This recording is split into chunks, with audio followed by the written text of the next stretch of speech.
when you look at Europe right now, despite having inflation and the European leaders are talking about fighting Russia, is Russia their enemy? Is Russia marching toward Europe as Antony Blinken is talking about? No, Russia is not doing those things. This is domestic politics shaping foreign policy, which is usually the case.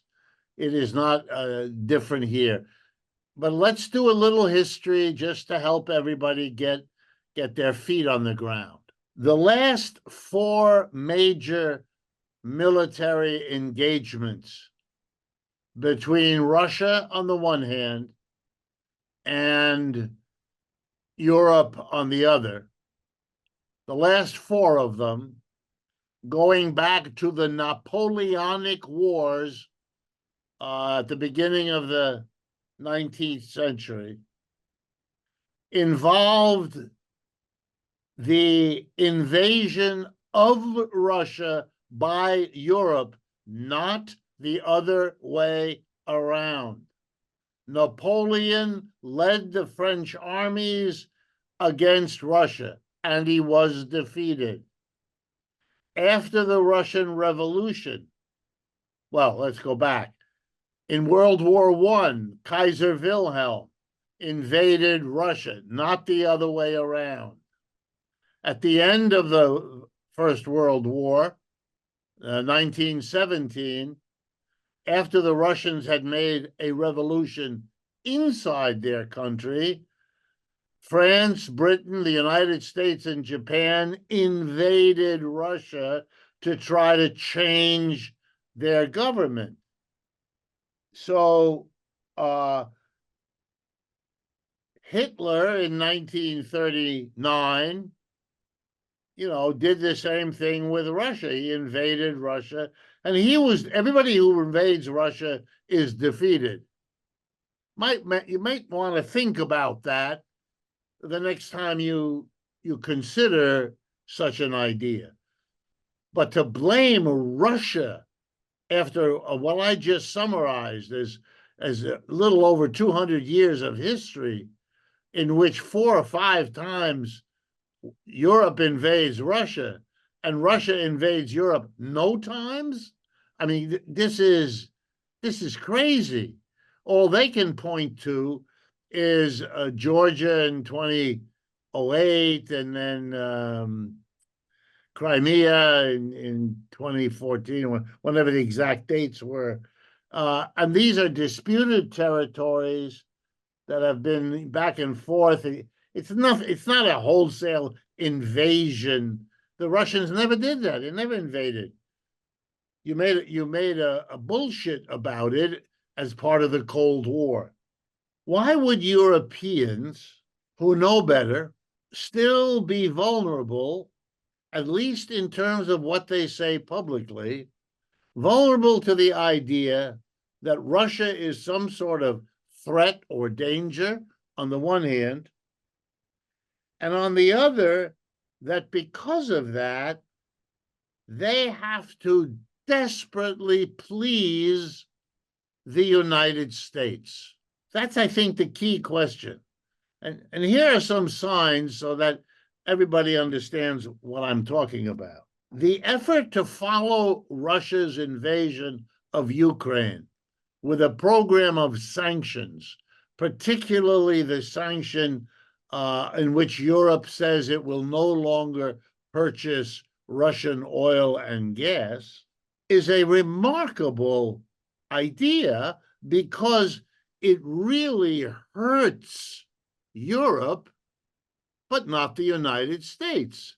The United States never bought significant amounts of Russian oil and gas. The United States does not need to. It has its own oil and gas resources that are very large, very extensive, and will last for many, many years. Very peculiar to come down on that plan, which really hurts Europe. Why? Europe has to face a reality, which I think they mostly understand, that the world right now is reorganizing itself economically so that you have, on the one hand, a rising new center of power. We've discussed that on your program repeatedly. China and its allies, the BRICS, the original 5, and now an additional 6, so a total of 11 countries. The United States is the other economic powerhouse, and its allies, the G7. It's not quite as big anymore as the BRICS, but still close to that in terms of size. Now that leaves Europe. That's the only other conceivable economic power. But in order for it to function as an economic power, it has to be unified. And it has to be unified around a powerful, successful core economy.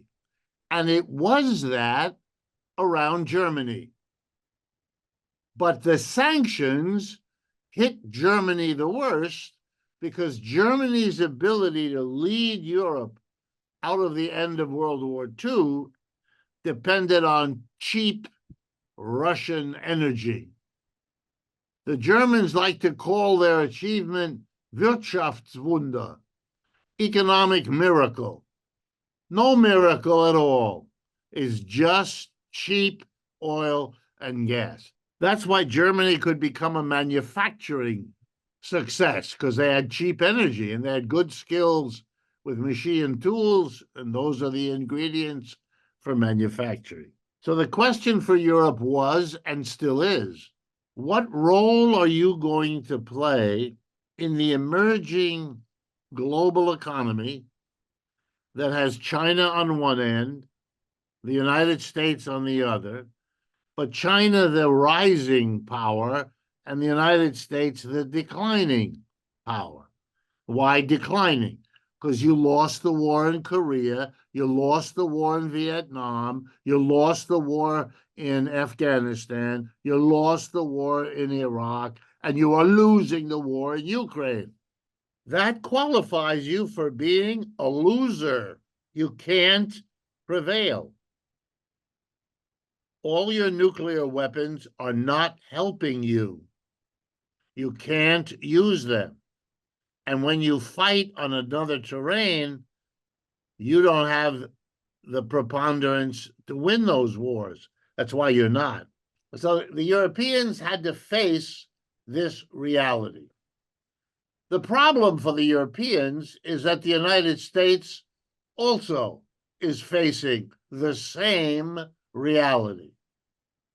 And the United States made a decision about, depending on how you count, 10 or 12 years ago, that they had made a mistake. It's important to understand that they recognized they had made a mistake, because it is very hard for American officials ever to say that they've made a mistake, even when the mistake is obvious and immense. But here they went so far as to say, yes, we made a mistake. The mistake was, in their view, opening world economy to China, having Kissinger and Nixon back then go to China, bring China into the World Trade Organization, normalize relations, etc. They believed that China would then become the kind of global country that the United States was comfortable with. They learned by 2010 that China had its own ideas about its role in the world. It wasn't the American idea, that they could compete with the United States. They knew that by 2000, that they could defeat the United States in competition. They knew that by 2010. So the United States decided to change its policy. It said goodbye to neoliberalism. It said goodbye to globalization. It said goodbye to free trade. It said goodbye to laissez-faire economics, keep the government out. Oh, it kept those things for domestic politics, but not in terms of its goal. It had a right-wing President Trump declare that the major thing he was going to do was a tariff war against China, a trade war against China. What Trump initiated and what Biden has continued is a new program of economic nationalism.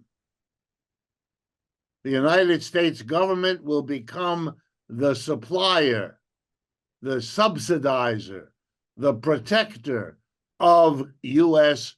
capitalism in a struggle in which the enemy is China, Russia, and the BRICS. All right, where then does the United States see Europe? Answer: they want Europe to ease the struggle between the United States and China. They want the costs of that struggle to be borne by Europe, but the benefits of the struggle to flow to the United States. How are they going to get that done? And what is their biggest fear?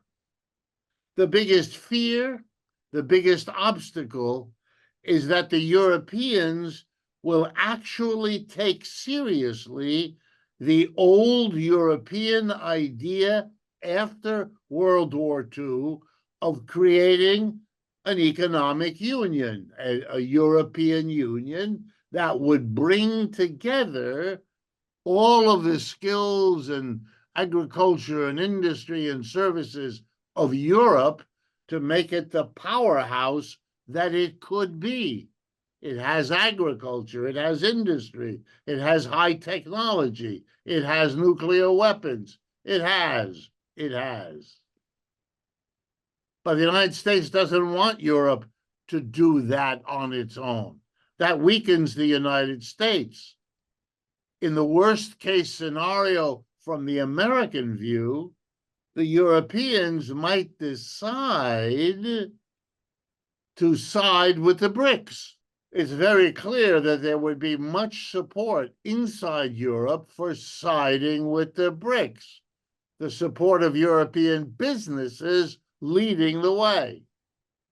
So for American policy, it became crucial to figure out how could you draw the Europeans in to an alliance where they play a secondary role, where they absorb the costs of the struggle with China, and they do for the United States what the United States wants at their own expense.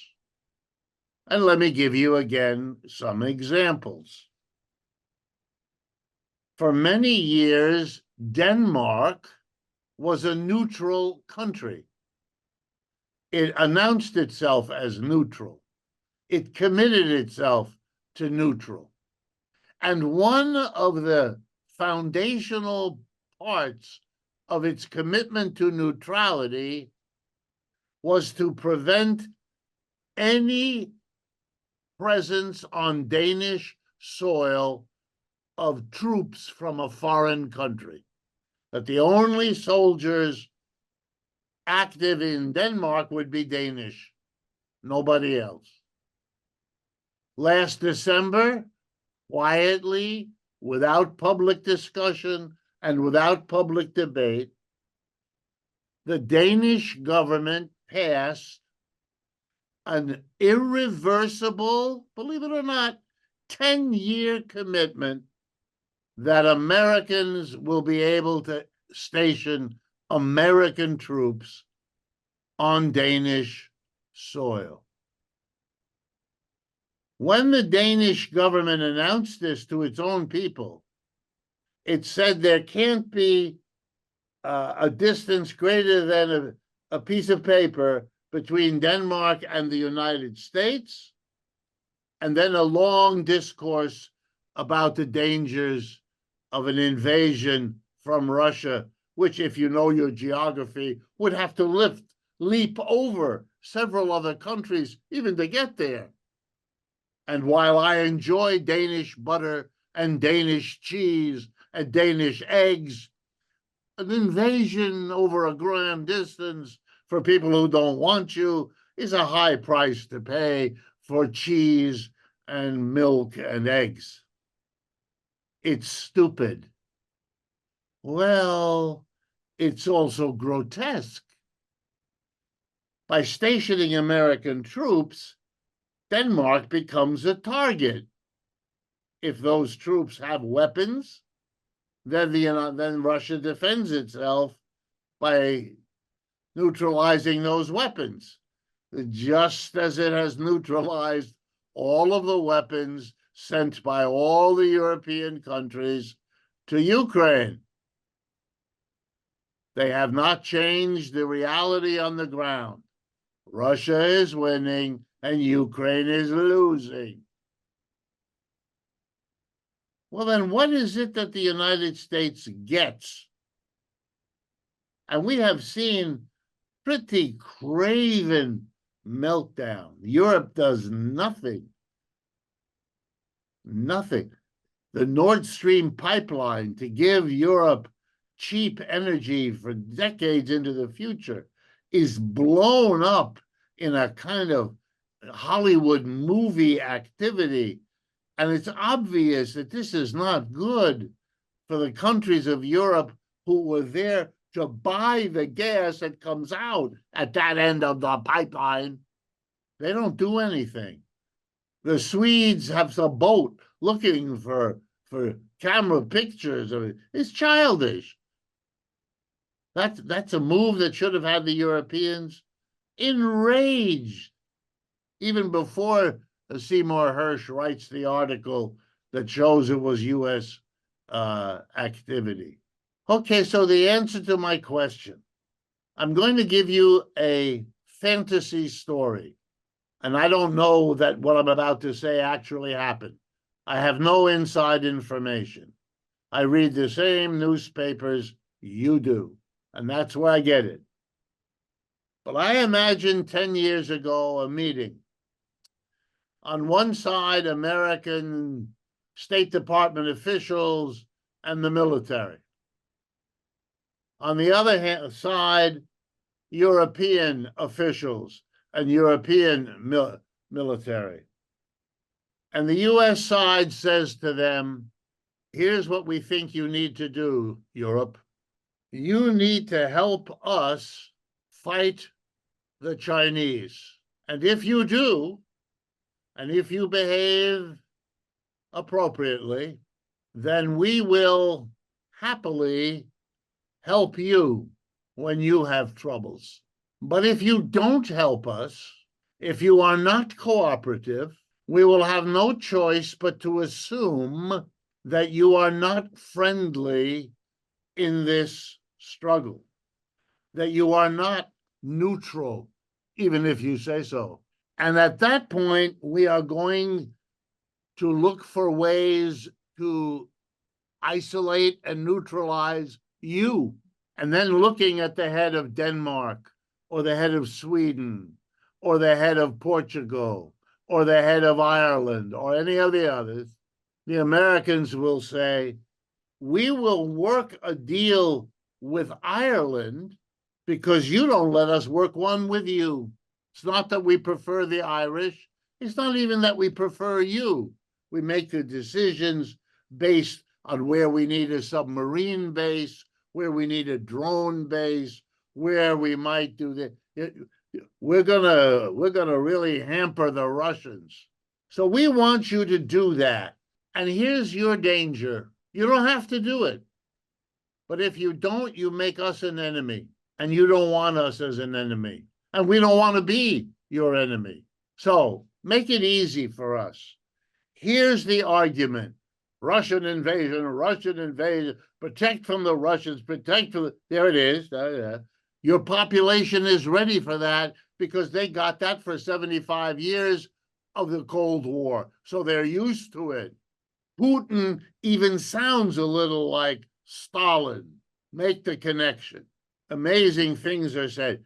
Putin has devoted himself systematically to bringing back nothing of the Soviet Union.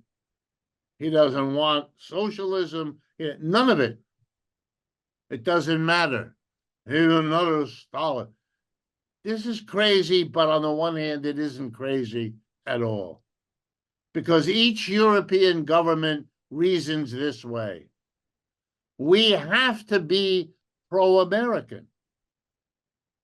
It's too dangerous for our government in Paris or Rome or fill in the blank.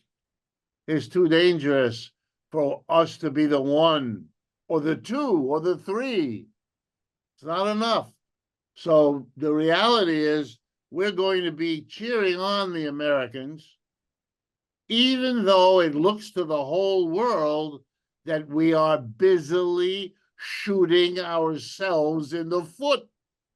The sanctions program against Russia is good for the United States, good for Russia, and terrible for Europe. That's the reality. You know, many years ago, coming out of the Depression, Roosevelt and the United States went to war, the Second World War.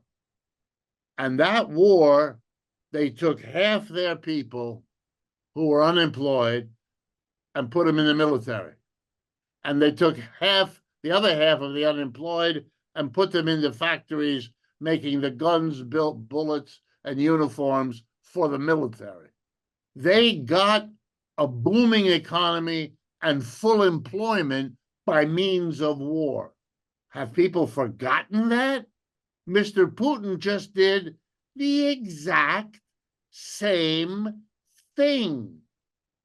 He took a Russian economy, which, while not in a Great Depression, had a lot of problems since 1989. And he solved those problems by giving the economy an enormous Keynesian militarism boost. So he comes out of the economy a popular leader, more popular than any European leader, and more secure in his position. The Europeans are trembling everywhere. It's not clear that Macron in France can survive his next election, or that Olaf Scholz can do so. The Polish people have already upset their government with a newly elected government, and so on. You're going to see tremendous turmoil because, for one, the business community in Europe, they don't want any of this. They're going along with their political leaders because they always have.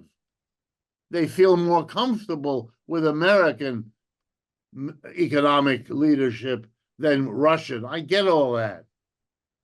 But those are the same businesses that don't want to see their business destroyed, replaced by cheap Chinese or cheap Russian substitutes. And that's what's coming. So if you put it together, you are watching a Europe being divided, dominated, and subordinated to the United States, even as the U.S. demands of it to bear the most burdensome costs of that foreign policy, whether it be in losing cheap energy, which is by far the most important, or whether it's in some other form, demanding that they don't use Huawei electronics because the United States hasn't, and things like that. Europe is in a very, very bad and dangerous place. It has to make a decision, and it has to make it now. between two opposing forces, China and its allies on the one hand, China and the BRICS, versus the US and the G7. It has to decide where to bet its own future. If it succeeds, it will be in the future what Europe has been for the last 3 or 4 or 500 years. But if it makes the mistake and goes too quickly to one side or the other, then it is looking at a long, steady period of disaster. Then the future of Europe is to be what Britain already is, a cold, wet, offshore island doing the bidding of the United States, and in fact, indistinguishable from being the 51st state of the Union, rather than a proud people from whom the United States is descended. It's a remarkable change, but it's Europe's decision, and it's a European process that will decide whether the United States dominates in the years ahead or the United States comes to terms with a new power force, which would be called, it would have to be called, the American diaspora. When the United States is forcing Europe to allocate more money to military-industrial complex, who's going to benefit from this type of policies? Well, you've answered your own question. This is the military-industrial complex. They see an opportunity here. They are quite right. That opportunity is there for them, and they're going to go get it. And they're going to increase the military spending. The United States has every interest in supporting their doing that, so long as the European military-industrial complex is not independent. That's why they need to have a Danish person at the head of NATO and, mix it all up and get the little countries involved, and make the political careers of the leaders, whoever they are now, dependent on carrying through this sort of policy. And if they're going to spend more money on the military, it means they're going to spend less on everything else. One of the biggest outlays of the French government are subsidies to farmers. And that's why the French farmers are in the streets, because they're protesting the pressure not to give them the money because they're giving so much to Ukraine, or they're giving so much to fill in the blank. Eventually, this is how this game is played, and you'll have varying pressure groups lined up against the military-industrial complex. And then I make a prediction, which I rarely do. I don't believe in it, but I'll make one. Right now, the strongest voices against Europe capitulating to the United States come from the political right, from Marine Le Pen in France, from Viktor Orban in Hungary, and people like that. But when you look at their proposals for how to deal with the European economic crisis moment, nothing. They have no solution.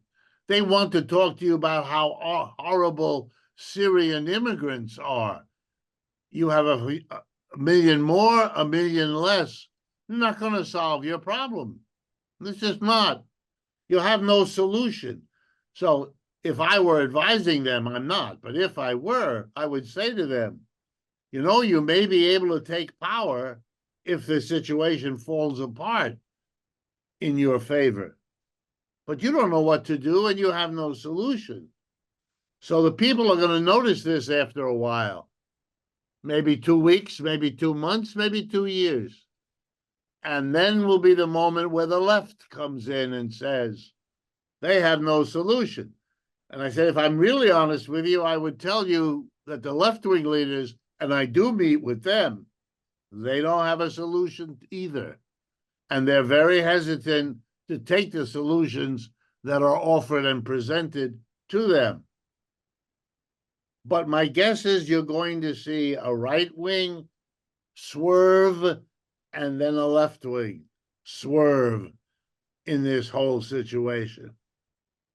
And it'll be a sign to those that run capitalism that they better start paying attention, because all of the old issues that capitalism faces when it breaks down, war, threat of war, fascism, they're all coming back because they are all provoked by the disintegration of capitalism. And what we have is a variation, the disintegration of US capital brings them right here to the front and center with what it is they have to do. Emmanuel Macron recently said that if Russia wins the war in Ukraine, it's going to be a huge security problem for Europe. When you look at Russia, their behavior, as you mentioned so far, they have been fighting in Ukraine for 19 months. They were not willing to pass the Dnieper River, even the Dnieper River. How it's going to be a huge security problem for Europe? And in your opinion, the future of security for Europe would be with Russia or without Russia? And if you were to advise Europeans, what would you say to them? I would say to them that their best hope is to be what they once hoped they would be an independent, not allied with the United States, not allied with Russia, China, but to be a third whole and to be able to make social experiments of the sort that social democracy was after World War II. That's what they ought to do. Mr. Macron makes those statements only because he is afraid. He is afraid that he will be the one to turn against the United States. He'll be the only one. He'll be isolated. The Americans will give advantages to the Germans, the Spanish, the Italians that they wouldn't give him. It would be a very bad competitive situation for the United States, and they're afraid. They haven't done that. You know, Mr. Macron was rumored, and he never denied it, that he asked for membership in the BRICS. My hope is that Europe, led by the French or anybody else, tries to actually find an independent way. This becomes more and more difficult to do. But I'm afraid if I were honest with you, I'd have to say to you, if you can't try independent, then you better be careful before you simply assume you go to the U.S. To pin your hopes on the U.S. is to pin your hopes on a demonstrated loser. And this is a very strange thing for the Europeans to do. But they're terribly afraid of what can happen to them if they become the enemy of the United States. Look, most Europeans believe that the Russia-Hamburg gas pipeline was blown up by the United States. So if things are at that point, what are they going to think about, in terms of these issues? But they better make a decision quickly, because what's happening now is that the United States is able to force one, then the other, then the to terrify each of them by saying, if you're the one who makes a statement against us, we will have to think of you as an enemy. And then, we're sorry, nothing against you, but we have to get rid of you, and we have to replace you with somebody who's going to talk about Russian invasions, even though you've never had one, et cetera, et cetera, et cetera. If the US government illegally confiscates 300 billions in Russian assets, what message would they send to Chinese government?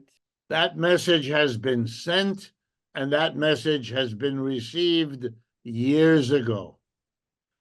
Every effort is being made by those other countries to remove their lines of dependence on the United States, or to reduce them to the minimum they cannot go beyond. That is a major priority. They devote huge amounts of resources to dealing with that reality. So that's already gone. And look, the efforts of the United States have failed. I mean, the United States has punished particular companies, Huawei Corporation. It made no difference. They announced they were going to have a tariff war to teach the Chinese the importance of a rule-based international order. The Chinese laughed. They're not in a position to do it anymore. More and more countries that have a problem, whether the problem is building a railroad they need, or enlarging their army, or getting a loan for a dam, they now have a second option. They don't just have to go to London or Rome or New York.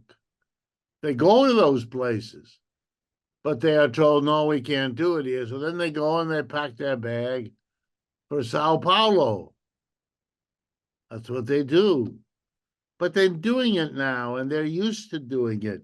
And when they go to those countries, they are often given a better opportunity dealing with a BRICS loan or a BRICS grant or a BRICS commitment than what they got before from the United States or from that kind of a loan. So, yep, they understand there's going to be a period of trouble. If they start selling US treasuries, what would be the consequences of this type of decisions by these countries for the US economy? Well, a number of those countries have been doing that. If you follow the Chinese, it's very clear the last few years they still have a lot. They're still number two, but they're not number one, and they have several $100 billion less of U.S. treasuries than they had before. It's making life much more difficult for the United States. It means the United States is going to have to spend a ridiculous amount of money paying off its debt. And that's money that's not going to be so easy to get replaced. What do you do? Do you stop spending on social programs? That blows up your unequal society. If you can't borrow money, how are you going to fight wars?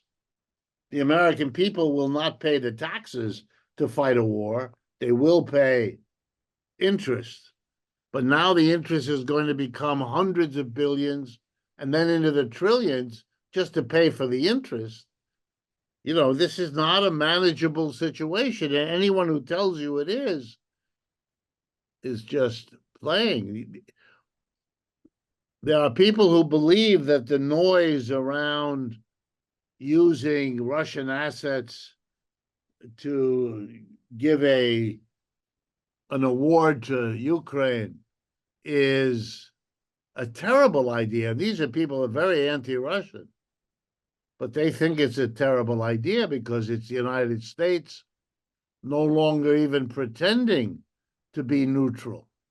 The whole idea was to move the Court of Justice and all of these things into this supernatural entity, and the fear is that's over. But that's dangerous for the United States, perhaps in the way you were thinking, that they only bought those treasuries because it was a very liquid way to hold your assets. Maybe that'll all change most dramatically.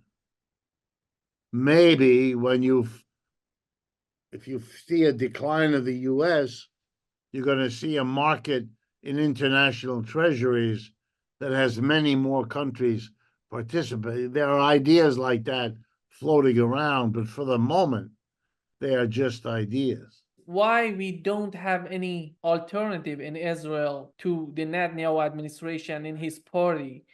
And No, but we do. we do have. Absolutely. There's an enormous opposition inside Israel. Opposition to Netanyahu as leader, opposition to the coalition that he has gathered around him, which is the most right-wing coalition in Israeli history. They were defeated just before the October events. They were defeated in an effort to change the rules of the Supreme Court and the judiciary by a mass movement in the streets. No. The opposition, the irony of Israel is the opposition inside Israel is stronger than outside. That the Jewish population outside Israel is either divided, which is true for much of it, that is divided pro-Israeli or pro-Palestinian, or even if they're pro-Israel, they're horrified by what they're doing in the Gaza, the absence of a ceasefire and so on.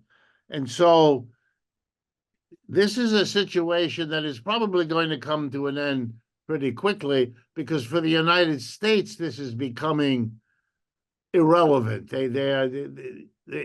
They support Israel because that's who they have always supported. The Arab countries are interested in the BRICS. Now that both Saudi Arabia and Iran and Egypt are members of the BRICS, Israel will never be, et cetera, et cetera. This is a fast-changing situation.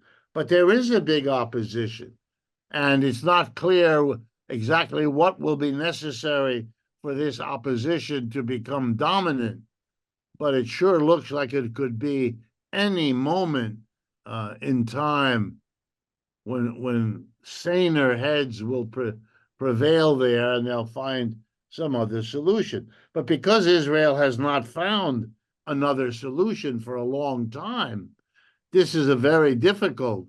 What are you going to do with the Israeli people? What are you going to do with the Palestinian people who make the same claim over the same land? This is difficult, and you have not a history of making very successful efforts to deal with it. So you are now stuck. But maybe a lesson will be learned. It's better to come to some sort of resolution earlier that has the power to survive than to keep this going. I am no expert here, and I don't pretend it, but given the kind of damage that I assume Israeli Defense Forces have imposed on the people of Gaza, you are going to see, well, the best way I can put it, you're going to see a generation of the children of Hamas who are going to be thinking about doing in Israel what these other people did in October. I hope not, but I'm not hopeful in terms of what is likely to happen. And to a lesser extent on the side of Israel as well. They are developing their own extremists, I am sure, as fast, if not faster, than whoever it is they kill. It was the same. The United States made that mistake in Afghanistan. It made the same mistake in Vietnam. Yeah, you killed a lot of Vietnamese, but in the process, you converted their children, their cousin, their uncle, their mother into an enemy because of what you did. You can't solve your problem that way. You've got to try to solve it in a way that breaks with this pattern. And you don't have this, Hamas and Netanyahu provoke one another. that's not my guess as to what might happen. That's already the reality of the past.